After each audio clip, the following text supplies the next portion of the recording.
Hey, you're watching GearWire.com. I'm Owen O'Malley. We are at the 2011 Pitchfork Fest with John Barthmus from Sun Airway. Thanks for joining us. Oh, my pleasure. Thanks How's for it going, having me. man? It's going great. So, the material that you sort of collected for this project. Yeah. You started writing it when you were in, like, still fronting A-sides. Is that right? Yeah, that's right. It was probably going to turn into the next record, next A-sides record, but that all kind of fell apart, so we started fresh.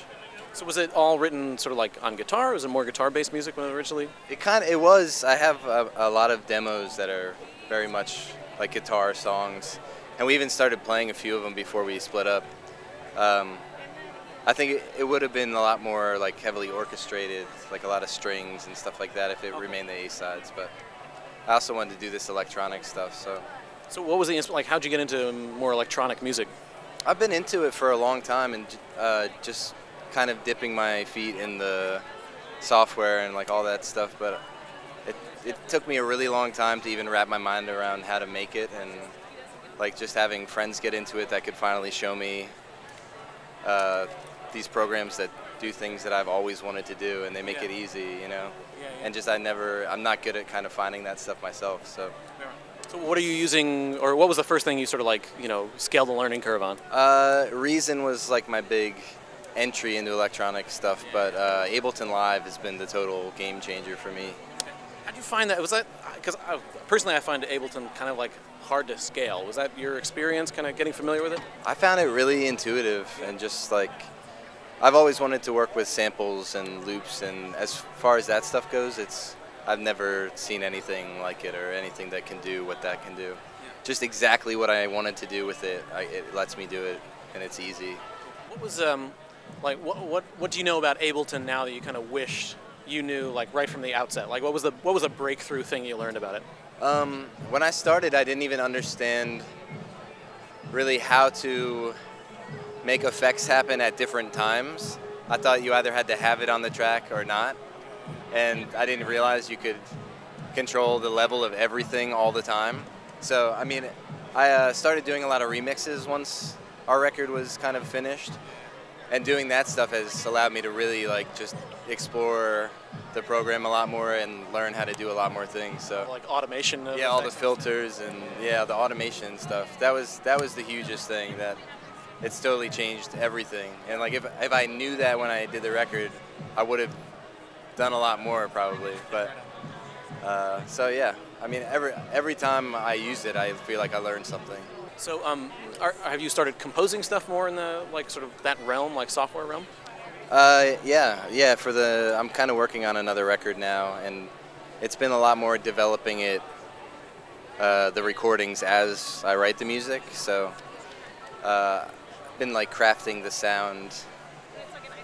I'll just start with like the music for once, and usually I would just start with lyrics and play guitar to it and record a guitar demo, but now I'm just kind of building it all together. So yeah, I read a lot about like artists like Elvis Costello started playing piano because he thought he was getting like in a songwriting rut, writing on guitar.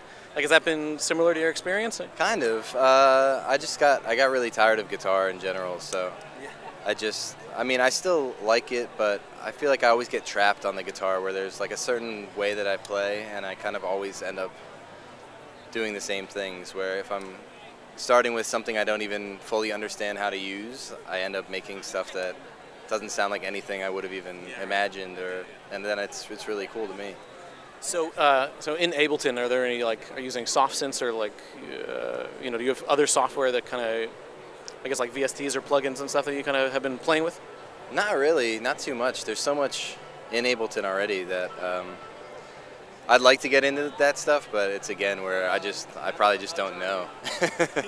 Where there's probably lots of stuff I would love to have, and all that stuff's so expensive that I'm just kind of like, I can always make something with what I have, and I'm happy with it. So I do try to expand a little bit, and I'm gonna try to record more live instruments this time around, I think. But so all the stuff that's on the record right now is all sort of like all composed and generated by Ableton right now, other than vocals, obviously? For the most part, yeah. The only thing really tracked live was vocals.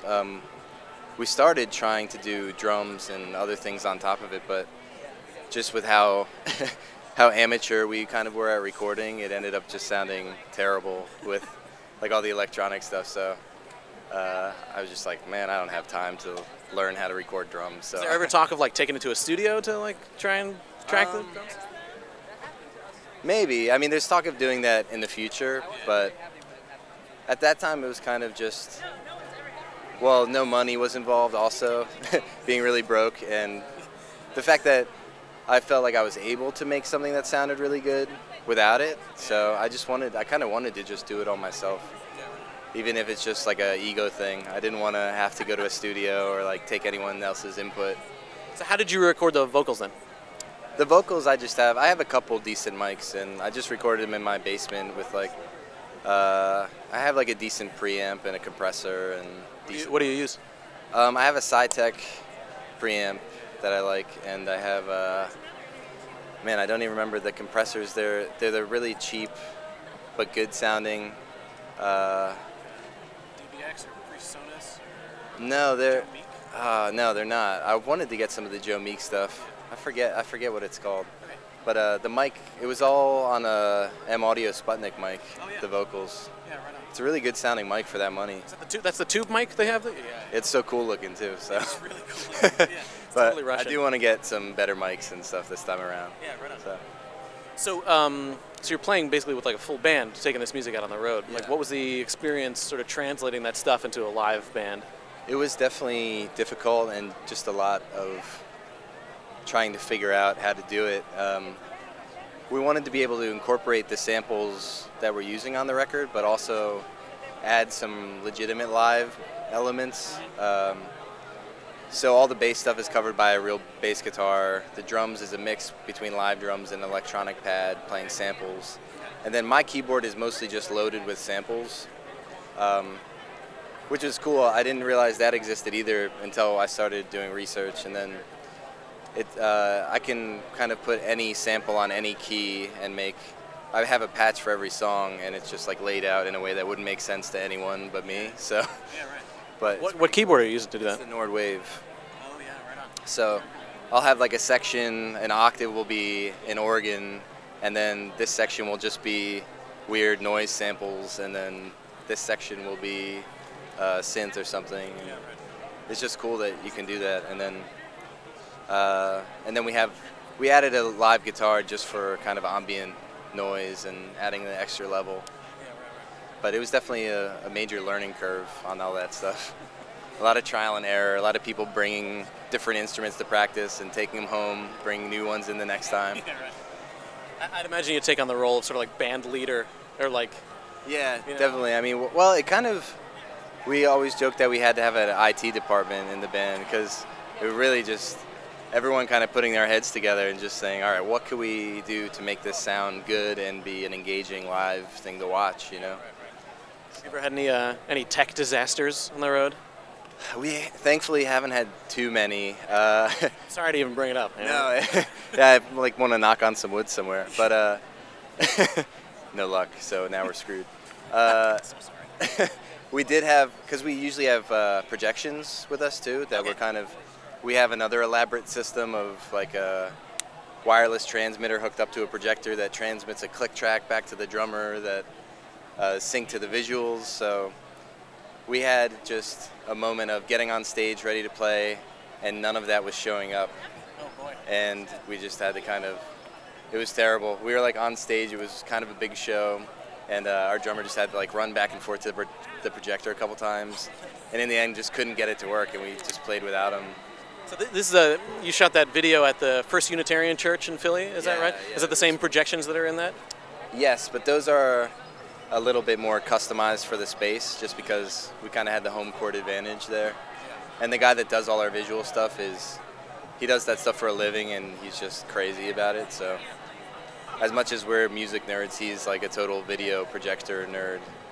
But so yeah, he did all kinds of crazy stuff. Really awesome. I watched It a couple is of those videos. They look really impressive. I know, I was excited to see the videos because I couldn't really watch too much, but I mean, he had a bunch of different projectors, and he mapped out all these different spaces in the church, and Was he sort of triggering the visuals like during that show? he was triggering for that show. He was, yeah. We have more of like a portable rig that we can trigger ourselves, but if we do something at home that we want to do something special, he'll come and do it live.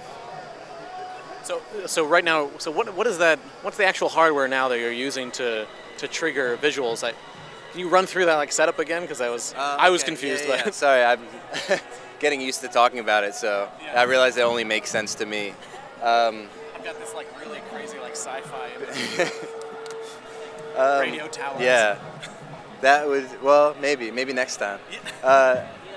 It's basically there's a laptop connected to the projector that just has like a video playlist on it.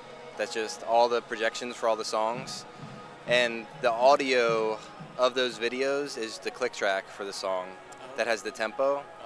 So it's sending back the audio to our drummer who has headphones. So you're really totally reliant on those videos kind of working for... Yeah, I mean today, we can just play with a metronome, but like a lot of the samples that we're triggering have a rhythm kind of built in, so we can't really stray too much from the tempo. So is the drummer's the only one getting that click track? He's the only one getting it, yeah. And then the rest of us just kind of rely on him. There's certain moments where he has to kind of click us into things just so we know our cues, but... So have you started working on material for a follow-up album? I have, and I mean we have a 7-inch coming out next week. That's 2 new songs that'll probably both be on our next album, but I'm just, after this we don't have a whole lot on the schedule. I just want to focus on new music. Is there stuff you'd like to sort of try on a new recording that you didn't get to last time around, or? I'm gonna try to limit myself a little bit more in kind of what I'm allowing myself to include. I want to kind of pick more of a specific set of sounds and focus only on those, and making sure it's fewer of higher quality samples and other sounds and things I'm recording myself, and just so I can make it a little more high fidelity and just learning as I go along. There's going to be a lot of strings, a lot of heavy orchestration, but other than that, I'm not too sure. Still working it all out. Well, thanks a lot for taking the time with us, man. Yeah, my pleasure, man. I love talking about this stuff. Excellent. Good. I'm glad. Thanks. Yeah.